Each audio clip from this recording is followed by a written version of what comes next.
Hi guys, welcome to my vlog and I'm Coach Jay, and for today's video sagutin ko yung mga ilang inbox ulit sa atin. So out na tayo, pwede na tayo mag video. Magandang hapon po sa inyo lahat. Shout out po kay SG Randy Tulop. Shout out naman sir. Mabuhay po kayo sir, salamat po sa inyong support. Shout out din po kay Ronel Katarinin. Shout out sir TY. Shout out po sir sa inyo dyan, sa kung nasaan man kayong dako ng mundo. Maraming po salamat sa inyong panood. Sasagutin ko muna tong unang inbox. Sabi ni Dikis Jumsali. Kumsali ba yun? Jumsali.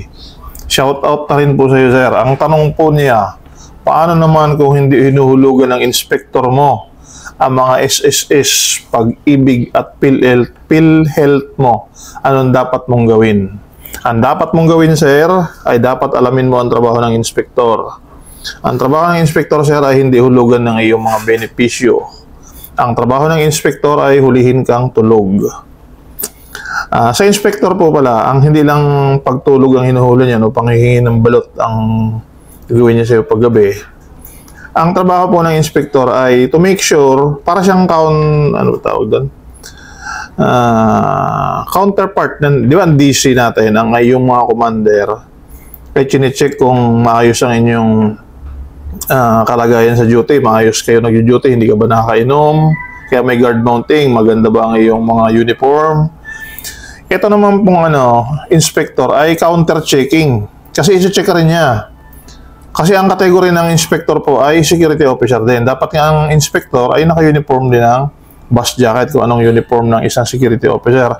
Kasi siya ay security officer din na naka-assign naman sa inyong 100 para inspeksyonin yung mga area. Pang counter-check nga po kung ginagawa ba ng mga officer sa field ang kanilang mga trabaho. Kasi kung ginagawa ng mga officer ang trabaho nila sa field, dapat wala nang nahuhuli ang inspector. Tulog dalaga.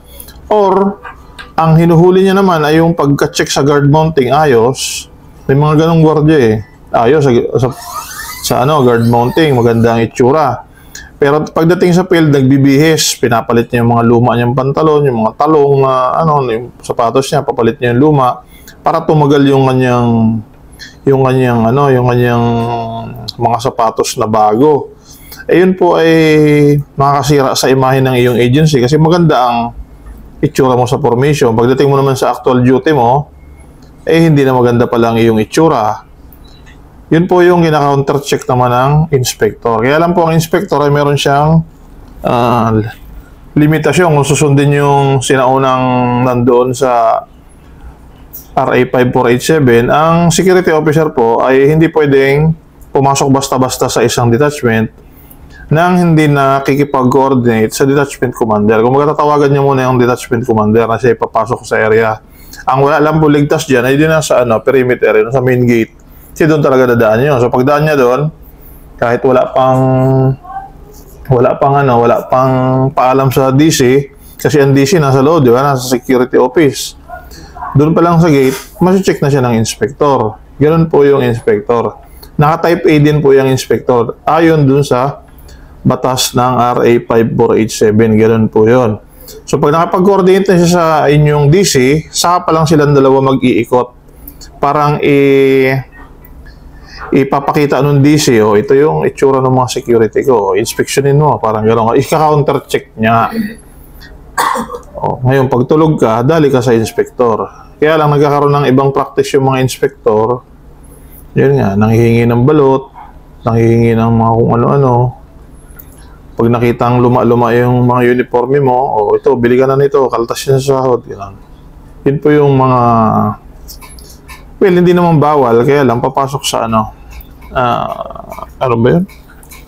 May tawag dun eh. Conflict of interest yata tawag dun. Lakas yung radyo mo.